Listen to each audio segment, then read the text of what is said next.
Apparently at night I started telling this series of ghost stories to the other girls in the bunks. I forgot about this until now. I got called down to the office and they were like, your parents are here to pick you up and take you home because so many kids have called their parents terrified of these stories, and they're like, kick that girl out of the cabin.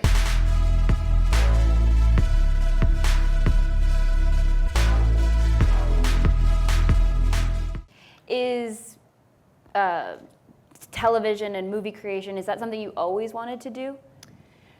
I didn't think, this is gonna sound strange, but when I was a kid, I didn't know, I thought movies were made in like a cloud factory. I didn't think real people had jobs putting together films. It felt like when you watched a film, you were in the cathedral of the cinema, and it felt like they must have come from the sky, these magical creations with these characters that were larger than life. And no one in my family was an artist or had anything to do with the entertainment industry. So when I moved out to LA, I was very much on my own and just trying to figure it out. So it wasn't something I had thought about really until college. And then I started making short films with a group of friends in college, and we all moved out to LA together and really kept making films there in the manner that we'd made them at Georgetown, which was just run and gun it, beg, borrow, steal locations. Yep. And that was sort of our way in. Have you always considered yourself a storyteller? Has that been a part of you? I wouldn't have thought so necessarily. And then recently, my mom was reminding me of this story of how I went away to summer camp, and apparently at night I started telling this series of ghost stories to the other girls in the bunks. Yep. And I made up this very elaborate thing about how the knots in the wood above were actually the eyes of ghosts. Apparently, I forgot about this until now. I got called down to the office and they were like, your parents are here to pick you up and take you home because so many kids have called their parents terrified of these stories, and they're like, kick that girl out of the cabin. So I guess. All right, so now we know where a little of the LA came from. I guess in one way or another I have been telling stories for a while, but you don't think of yourself as a storyteller then. You think you're just trying to entertain your bunk mates, and then you get sent home. Hopefully I become a better storyteller in the interim. Yeah. What is it about storytelling, about creating, what do you get out of that? What is that fulfilling for your person? Because you said you were thinking about going into banking, economics. These are very, different. Those completely different worlds. Yeah. So what is it about what you're doing now that's ultimately fulfilling? I think about the job of being an actor as a kind of extreme emotional anthropology, which sounds sort of nuts, but it's basically how many strange situations can you put yourself inside of one lifetime and really experience them deeply. And I have found that the more time I spend trying to become a better actor, the more open I am, the more I listen to people in real time instead of thinking I know what they're going to say, the more empathic I am, the more present, they're all really good qualities. And I think I found that when I was in the world of banking, I didn't like the qualities I was taking on as much. And so for me, what I think storytelling does is it lets you live a great many lives in one.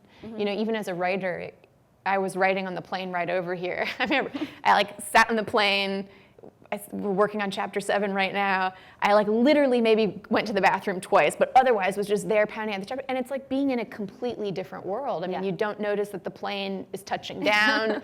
You don't even notice the food as it's going by. You're just sucked into this other space. And I think storytelling, whether it's acting, writing, composing, any version of it, I think is about living inside many worlds, inside one. I believe I've read this about you, and it may even have been a part of your conversation with Issa, but you got into writing to be able to act in the roles that you wanted to act in and that you didn't see out there. So talk a little bit about that and the lack thereof of roles and why you felt the need to create your own. I think, it's funny to me, I watched the original Alien with Sigourney Weaver recently, and it blew my mind because I was like, wow, that is still a more provocative, balanced, complicated female role than most of what we see now. There's this new version of feminism that's like, well, let's just take every male script and change the gender and put a girl in it, and that's supposed to be, Balanced. Now we've checked the box of like, this is balanced and we're showing women. And to me, it's more complicated than that. It's about how are we going to excavate what a female narrative actually looks like. I mean, we talk about this in the writer's room all the time. The hero's journey is a very classic thing. The hero's there's a call to adventure, he ignores the call to adventure, then he accepts it, he goes through a series of trials and tribulations, acquires something, and comes back to the real world with a new understanding. It's a very classic linear journey. Maybe the female journey doesn't look like that. Sure. Maybe it's not a straight line that ascends. Maybe it's more elliptical. Maybe it doesn't involve a rejection of the call to adventure. Who knows? But it feels like we're all trying to dig that out together in real time, and everyone's watching each other's work. Like I watch Issa Rae's work, and I'm like, that's a fresh take on what it means when your ex-boyfriend comes to your apartment and you want him back, and you don't know, like she's doing stuff inside those scenes that I've never seen before because I've never seen them written and performed from the perspective of a woman. So it's a really exciting time to be in because we're all digging it out together. Nobody really knows what it is, but I know that I used to think I just wanted to write as a means to an end, and the end was acting. Yep. And now I don't think that anymore. now I think the writing is the most critical part, because the writing is how you're giving the audience a potential map for what it might look like, and that's exciting. Like I don't want to be an actress as a like marionetted, puppeted doll baby in some other narrative, the same old narrative we've always been telling. I don't want Alien and Thelma and Louise to be the most provocative things when so much time has passed. You want something else to keep pushing it forward. Where do you hope to see, like what do you hope are the next steps in Hollywood or I mean really any industry, but since Hollywood is the one that you're in and movie making and filmmaking is the one that you're in, what do you hope the future holds for the industry rather than just your own personal career? If I think about it, I think the thing that's really challenging inside the industry is that as some women manage to break through, how does it not become tokenism? Because that's a really dangerous way for the status quo to maintain itself. It's like, well, we let this girl speak, so now we've done our job and all is fair and equal. And the truth is, I mean, I just know this from trying to create a writer's room for part 2, is very complicated to make it balanced in terms of gender, because for all the pool of scripts you're being given to audition candidates, 70-80% of them are male, and the women don't have as much experience. They haven't been offered jobs as often, so they're sometimes not in the same skill set.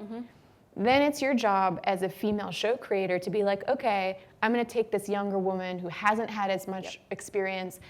That's going to be my job to catch her up on that, to help her inside the room, to show her the ropes in order to make the room balanced. And I think that's the place that we're inside of in almost any industry, which is how do we take it away from like the token girl who makes us feel we've made progress, and instead actually create a situation and a system of balance. And I think that really relies on the women who have been given a foot in the door to turn around and help other women in, which isn't usually what happens, oddly. Unfortunately, no. I am really disappointed right now because we're out of time. Oh, that's But this is so lovely. But I want to ask you one question before you leave. Yes. Now that you've been here, and you've been on the main stage, you've been up here with us, you've seen a bit of the event, what does Inbound mean to you?